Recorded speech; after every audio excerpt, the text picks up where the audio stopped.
The Beach Boys didn't just write a hit song in 1963. They immortalized the moment Chevrolet's Mighty Mouse engine saved America's sports car and humiliated bigger, badder muscle motors on every street corner in America. Here's what confuses people. How did 327 cubic inches become more legendary than the thundering 409 or the brutal 427? Why do fuel-injected 327 Corvettes sell for over $100,000 today? And why do hardcore enthusiasts still insist it was better than the ubiquitous 350 that replaced it? For 8 perfect years, 1962 to 1969, Chevrolet built the sweet spot engine. Not too small, not too big, just right. It turned the Corvette into a legend, the Chevelle into a muscle car, and the humble Chevy 2 into a giant killer. Then they killed it for something bigger, because bigger always sells, even when it isn't better. This is the story of the engine that should have lasted forever. Historical context and development. The Chevrolet small block V8 revolutionized American performance when it appeared in 1955. That original 265 cubic inches engine featured lightweight thin wall casting, overhead valves, and a compact design that put the competition to shame.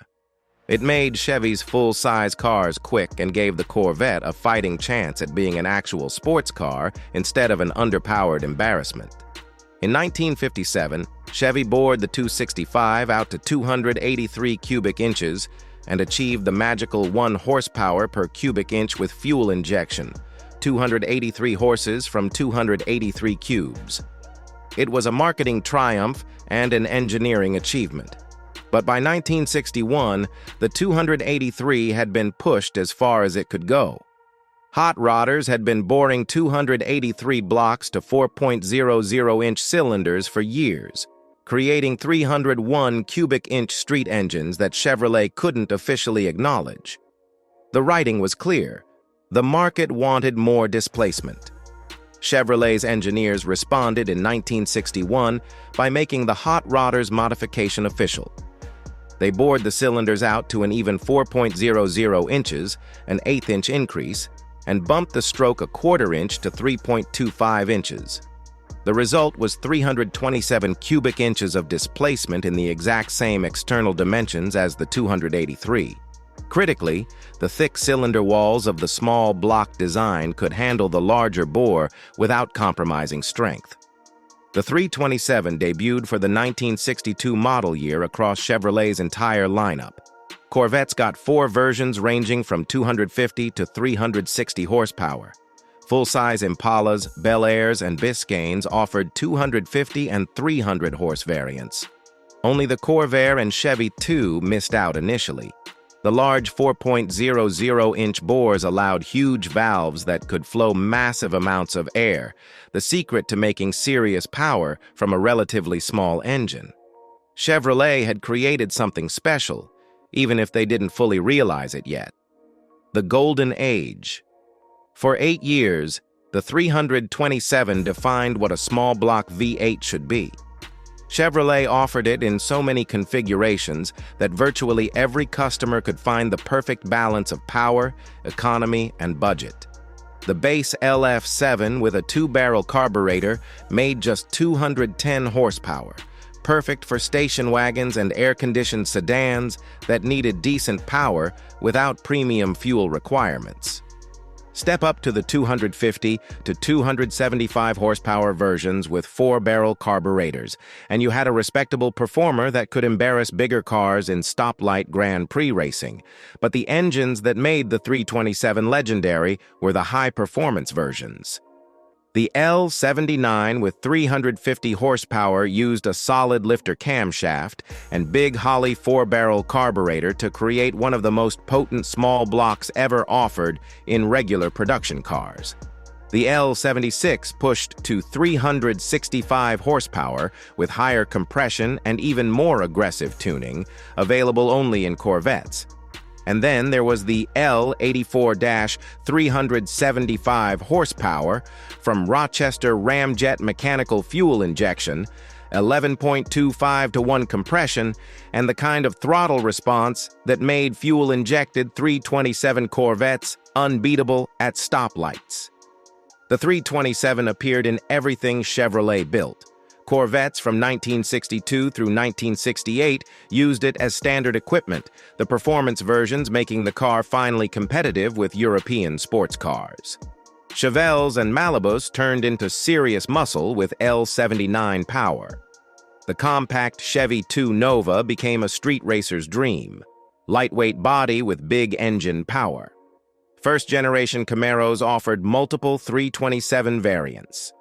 El Caminos combined work truck utility with sports car performance. Even Checker Marathon taxis starting in 1965 could be ordered with torquey 327s that got passengers to their destinations quicker than the old inline sixes ever did.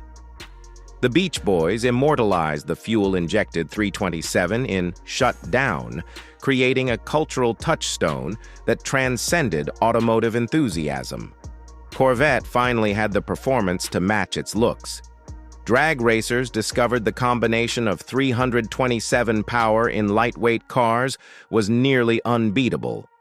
For a brief, perfect moment, the 327 was everywhere and everything. Technical brilliance. The 327 specifications tell the story of an engine designed to breathe.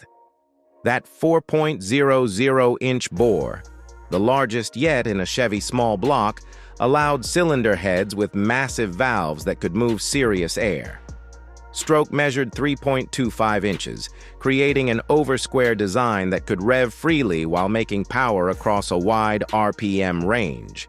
Total displacement hit 327 cubic inches exactly, and depending on compression ratio and induction system, power ranged from 210 to 375 horsepower, measured in SAE gross ratings. The legendary camel hump heads, casting number 461, became the holy grail for small block enthusiasts. These cylinder heads featured 2.02-inch intake valves and 1.60-inch exhaust valves, enormous for the era. The intake ports measured 180 cubic centimeters, exhaust ports 62 cubic centimeters. In the hands of skilled engine builders, properly ported camel hump heads could flow 232 cubic feet per minute at 0.500-inch valve lift on the intake side. These heads appeared on the L76, L79, and L84 high-performance engines, and their distinctive double-hump casting marks became an instant identifier that sharp-eyed enthusiasts could spot in an engine bay from across a parking lot. Camshaft profiles evolved throughout production. Base engines used hydraulic lifters and mild profiles suitable for daily driving with automatic transmissions. Performance engines employed solid lifters and aggressive profiles that required valve adjustment but delivered power. The famous Duntov cam, named after Corvette chief engineer Zora Arkus Duntov, had powered high-performance 283s since 1957 and carried over to early 327s. In 1964, the even hotter 3030 cam appeared, named for its .030-inch intake and exhaust lash settings. This was serious racing hardware in a production engine. Carburation varied wildly. Base models used 2-barrel Rochester carburetors adequate for grocery getting. Mid-range engines got 4-barrel Carter AFB carburetors producing 250 to 300 horsepower. High-performance engines wore large Holley 4-barrels flowing 600 to 750 cubic feet per minute. Challenges rise. The 327's perfect moment couldn't last. In 1967, Chevrolet introduced the 350 cubic inch small block in the new Camaro. With the same 4.00-inch bore as the 327, but a longer 3.48-inch stroke, the 350 offered just 23 more cubic inches. Yet it fundamentally changed everything. The extra stroke meant more torque, better low-end response, and similar power levels to the 327 without needing as much compression or as aggressive camshaft profiles. The market immediately embraced the 350. It offered 295 horsepower in base form, competitive with all but the hottest 327s. But more importantly, it made that power with better drivability and broader torque curves. The 327's days as Chevrolet's performance small block were numbered. By 1968, the 350 became the standard Corvette engine with the L46 and L48 designations. The 327 moved down market to economy applications. The fuel injection system that made the L84 so legendary died even earlier. Rochester ramjet mechanical injection proved unreliable in service and hideously expensive to manufacture. Mechanics hated it because proper tuning required specialized knowledge and tools. Big blocks overshadowed the 327 in the performance hierarchy. The 396 appeared in 1965, offering massive torque. The legendary 427 arrived shortly after with power that no small block could match. By 1967, Chevrolet reduced the 327 lineup to just 3 versions to make room for more big block variants.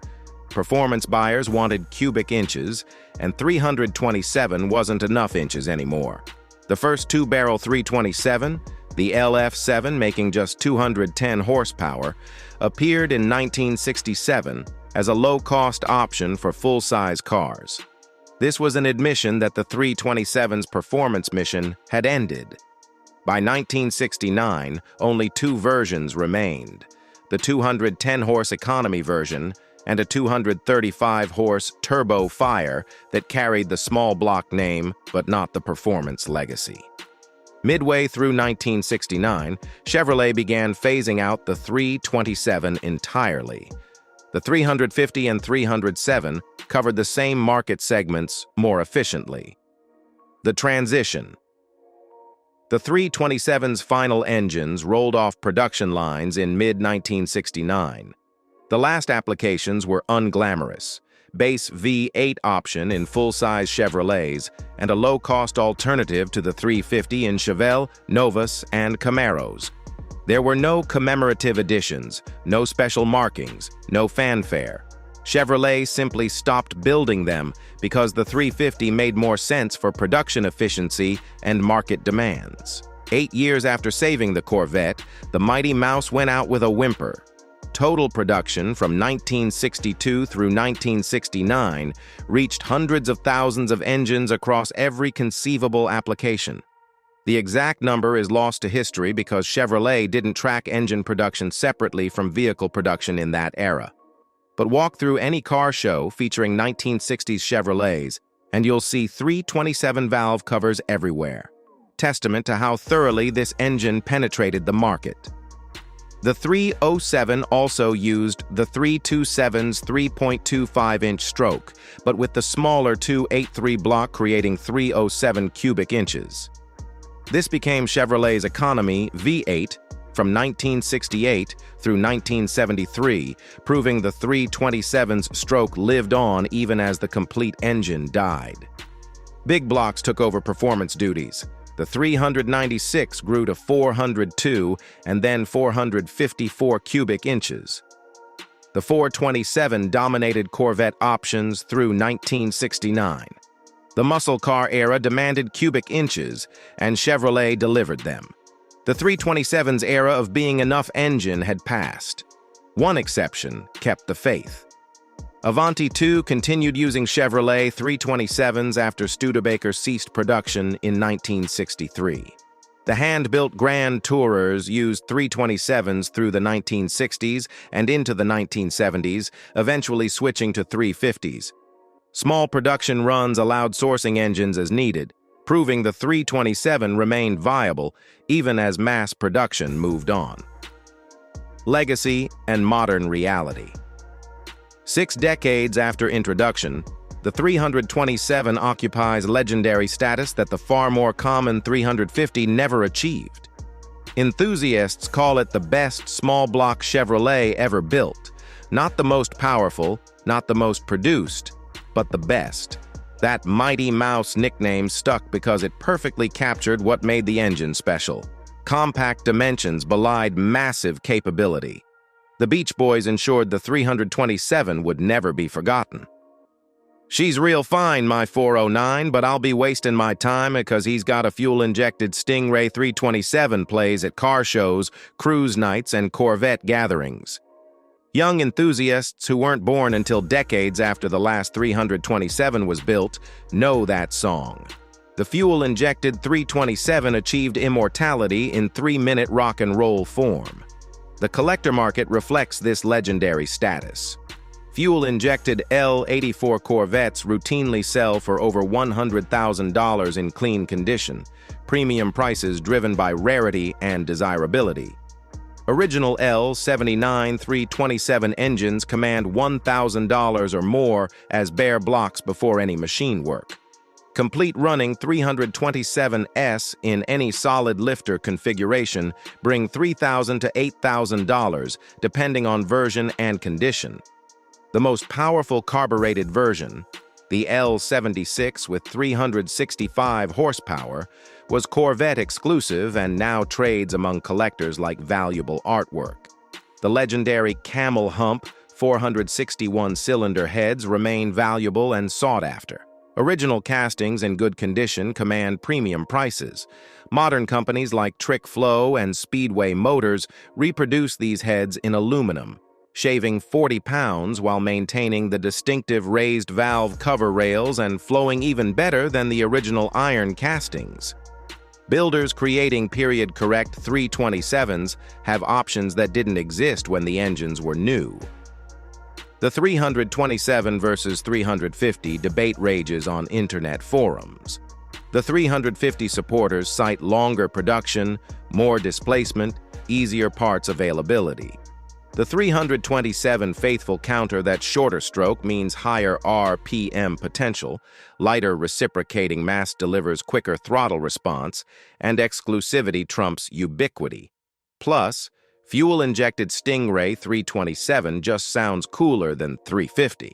Historical significance matters. The 327 saved the Corvette. The 350 merely continued what the 327 started. The Beach Boys got it right. The fuel-injected 327 wasn't just an engine, it was a legend that saved America's sports car. Compact, powerful, perfect. Sometimes the best engine isn't the one that lasted longest, but the one remembered best. Subscribe for more automotive legends.